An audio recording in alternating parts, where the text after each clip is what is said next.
Assalamualaikum warahmatullahi wabarakatuh.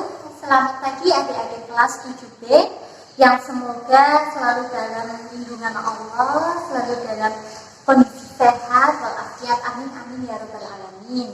Kembali lagi dengan kakak Kak Arfiana Pratiwi atau biasa kalian panggil Kak Arfi ya. Nah, pada hari ini kita akan masuk ke bab selanjutnya yaitu bab 4. Tapi sebelumnya untuk memulai pembelajaran kita berdoa dulu ya. Berarti sebelum kalian atau pas lagi membuka video ini kita membaca doa terlebih dahulu agar ilmu yang akan kalian dapat itu dapat terserap dengan baik. Nah, sebelum memulai marilah kita berdoa terlebih dahulu. Berdoa mulai.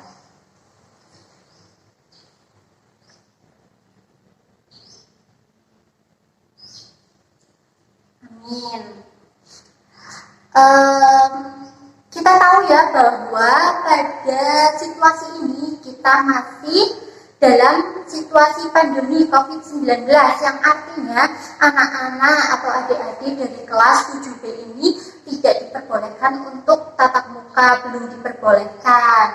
Nah, kalian walaupun tidak tatap muka, tapi kalau keluar-keluar tetap memakai masker ya, menjaga jarak, menjauhi kerumunan, dan tetap menjaga imunitas, makan yang teratur, kemudian makan makanan yang sehat dan bergizi agar kalian itu tetap sehat.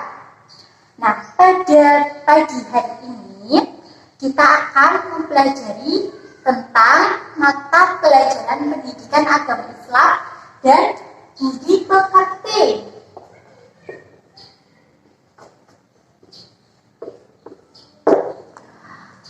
Minggu kemarin kalian sudah mengikuti yang namanya PTS. Gimana nilainya? Bagus-bagus atau tidak?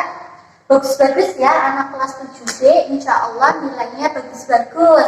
Nah, pada minggu lalu kita sudah mempelajari bab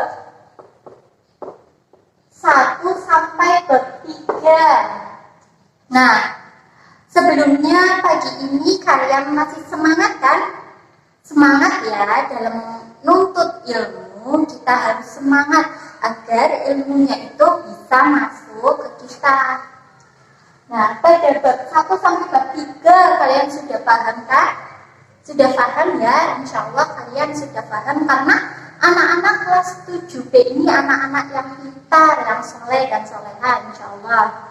Nah, pada minggu lalu kita akan flashback dulu ke materi pada bab 3. Nah, bab 3 kita sudah mempelajari mengenai semua bersih hidup jadi nyaman ya. Kalau kita semisal nih tidak mandi, tidak gosok gigi, terus tidak bersih-bersih, apa hidup kita akan nyaman? Tentu tidak, karena kita akan merasa badannya lengket, nggak mandi, terus kotor dan sebagainya. Nah, maka dari itu Islam sangat menganjurkan kita untuk hidup secara bersih. Nah, itu ada yang namanya toharo, bersuci atau bersih. Kemudian pada minggu lalu atau bab 3 juga kita sudah mempelajari mengenai apa? Mandi besar atau mandi wajib. Kemudian yang namanya tayamum, yang namanya wudhu ya, kalian sudah mempelajari itu. Kemudian ada juga macam-macam najis. Nah, macam-macam najis ada berapa ya? Ada 3 ya. Yang pertama najis mukhafafah atau najis ringan. Yang kedua yaitu najis mutawasithah atau najis sedang. Dan yang ketiga adalah najis mughaladah atau najis yang berat. Nah, kenapa kok yang berat? Karena contohnya ini, semisal kalian terkena air liur anjing atau babi, maka cara membersihkannya itu dengan 7 kali dibersihkan dengan air yang mengalir. Salah satunya dicampurkan dengan tanah. Nah, itu kan berarti cara mensucikannya sangat ribet ya. Nah, maka dari itu dinamakan najis yang berat. Kemudian kalau najis sedang. Nah, ini seperti air kencing, kemudian buang air besar, kayak gitu, itu najis sedang. Nah, di cara membersihkannya dengan air yang mengalir. Kemudian kalau najis mukhafafah itu air kencing anak laki-laki yang belum makan apapun kecuali air susu ibu. Nah, itu bisa dipercik-percikan air saja. Ya, nah itu. Kemudian kita akan membahas mengenai, pada hari ini kita akan membahas juga mengenai sholat berjamaah. Kalau sholat berjamaah, sebelum kita melaksanakan sholat, hendaknya kita apa? Syarat sah untuk sholat berjamaah, salah satunya adalah berwudu. Pada minggu lalu kalian juga sudah mempelajarinya, ya, berwudu. Nah, berwudu, kalau semisal nih tidak ada air, atau kalian sedang sakit, atau kalian dalam perjalanan, maka kalian diperbolehkan untuk apa ya? Untuk bertayamum, ya, bertayamum dengan debu yang suci atau tanah atau debu yang suci dari najis, itu diperbolehkan. Jadi di dalam Islam ini Masya Allah sekali ya, kita dipermudah. Kalau kita semisal nih sholat sedang sakit, boleh sambil duduk. Kalau duduk tidak bisa sambil berbaring. Begitu juga berwudu. Kalau kita sedang sakit, kemudian kalau kita sedang dalam perjalanan atau dalam suasana lingkungannya tidak ada air, maka kita diperbolehkan untuk bertayamum. Nah, bertayamum itu dengan apa? Dengan debu atau tanah yang suci. Yang suci berarti tanah atau debu itu tidak terkena najis, tanah yang tidak terkena kotoran ayam misalnya, atau kotoran cicak, kayak gitu, itu tidak diperbolehkan. Kemudian tadi membahas mengenai wudu. Rukun wudu itu ada berapa ya? Ada yang tahu rukun wudu itu ada berapa? Ada 6. Yang pertama yaitu niat, ya. Yang rukun wudu yang pertama adalah niat. Niatnya bagaimana? Yang kemarin minggu lalu kalian sudah mengirimkan voice note ke kakak. Nawaitu wudu'a lirafil hadasil asqori fardhu lillahi ta'ala. Nah, ini termasuk niatnya. Kalau kalian tidak membaca niatnya, berarti wudunya itu tidak sah, karena ini juga termasuk rukun ya. Niat itu rukun dari wudu. Yang kedua yaitu membasuh muka. Nah, membasuh muka itu seperti ini. Semua muka itu membasuh muka. Yang ketiga yaitu membasuh kedua tangan sampai siku. Jadi gini, jangan wudu itu jangan cuma ini ya, telapak tangannya saja atau sampai sini, itu jangan. Tetapi kalau bisa sampai sikunya juga terkena air sampai sini.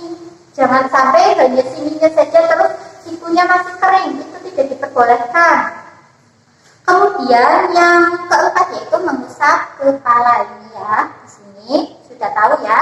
Kemudian yang selanjutnya membasuh kedua kaki sampai mata kaki.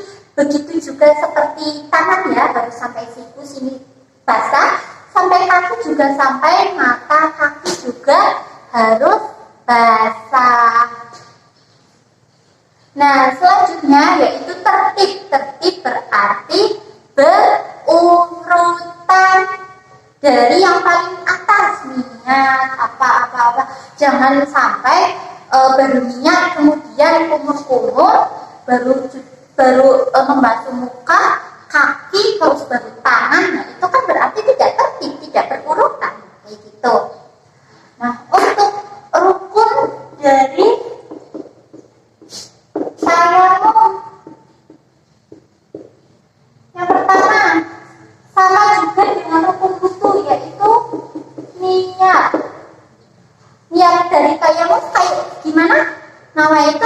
tayamuma istibahati sholati fardhu lillahi ta'ala.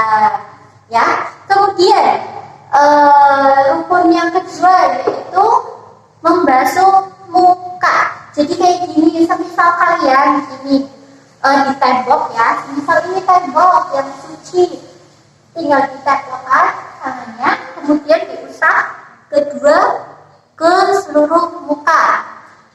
Berarti, nah yang ketiga yaitu mengusap tangan sampai siku. Nah ini ada yang banyak anak-anak yang keliru. Mengusap tangan sampai siku itu contohnya ya, ini tangannya ditempelkan ke dalam tembok yang ada debunya kayak gini. Terus kita dahulukan tangan yang kanan. Tangan yang kanan berarti tangan ini telapak depannya kita usap, sebelah tangan kiri mengusap sebelah tangan kanan sampai siku, kemudian dibalik sampai punggung. Nah seperti ini, jangan tangannya ini jangan menempel ke telapak tangan yang kanan.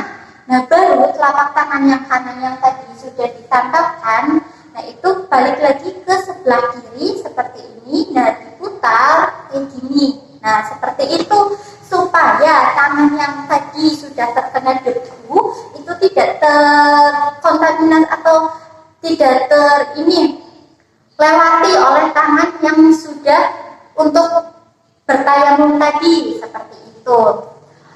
Kemudian doa setelah wudhu, kalian juga kemarin sudah mengirimkan ya doa setelah wudhu melalui voice note. Banyak loh yang sudah hafal, alhamdulillah, bahwa kalian sudah mengetahui, sudah paham.